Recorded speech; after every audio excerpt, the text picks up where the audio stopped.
3, hit it!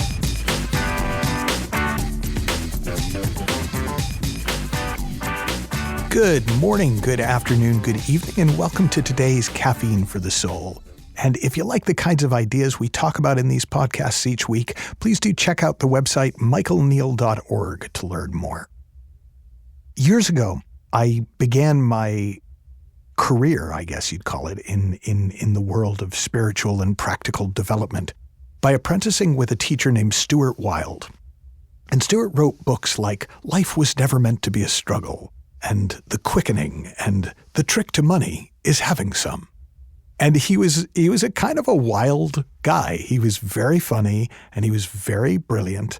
And one of his book titles that came after I was no longer working with him was called Weight Loss for the Mind. And to be fair, I never read the book, but I loved the title.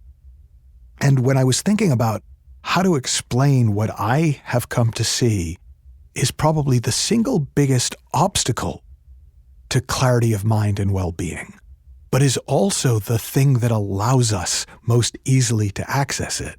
Weight loss for the mind came to mind, and hopefully that will make sense by the time we're done. Most of you have heard me talk about the Scottish mystic Sid Banks. And Sid was a grade school educated welder. He came from Scotland, lived in Canada, worked in Canada. And he had a spiritual epiphany kind of out of nowhere. Most people have spiritual epiphanies. It's because they've worked very hard and they've trained for lifetimes. And maybe Sid trained for lifetimes before this one. But in this one, he was pretty much a welder and he hosted a show on the radio. And he was, by all accounts, a slightly miserable but pretty nice guy. And then when he had his epiphany, he saw two things. He saw that insecurity is thought. That we live in a thought-created reality. And that to the extent that we can see the truth of that, it takes care of itself. We don't have to fix anything. We don't have to change anything. It changes all by itself. As I've talked about in another podcast, things can just go poof. The other insight that he had was that we're all one. We're all made of what the physicist Carl Sagan said, the same God stuff. We're all made of stardust. And because he saw that so deeply, it changed him, and it changed who he was in the world. And I don't know about you, but as a longtime student of spiritual teachings, I've always felt kind of psyched out by gurus and like, oh man, they see so much more than I do. And who am I to even think that I can play in that arena? And I had this sort of love-hate relationship with the idea of humility.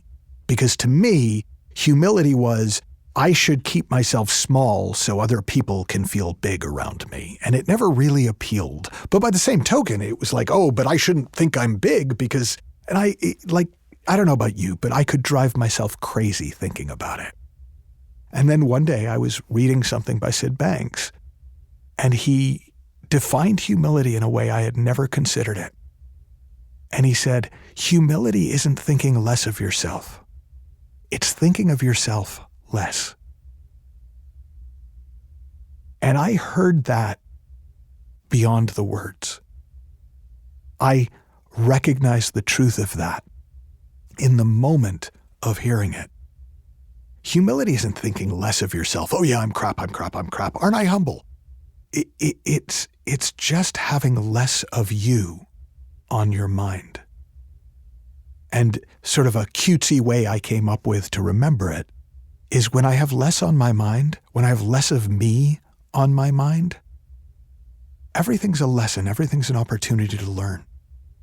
When I have more of me on my mind, I'm kind of a moron. And that turns out to be pretty true for everyone across the board.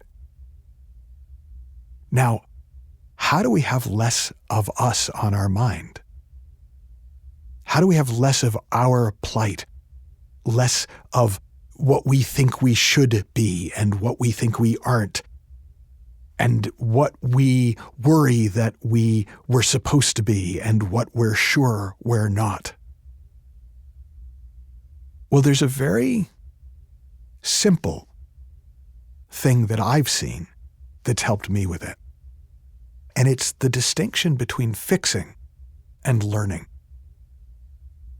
The idea that human beings need to be fixed, that we're broken, that we need improving, that we need to work on ourselves, which is at the heart of a tremendous amount of, by definition, personal development, self-help.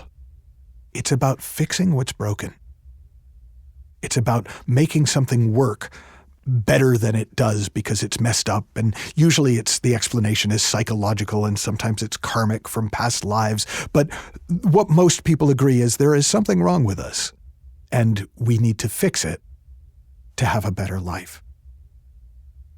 But what if the only thing wrong with us is the thought that there's something wrong with us?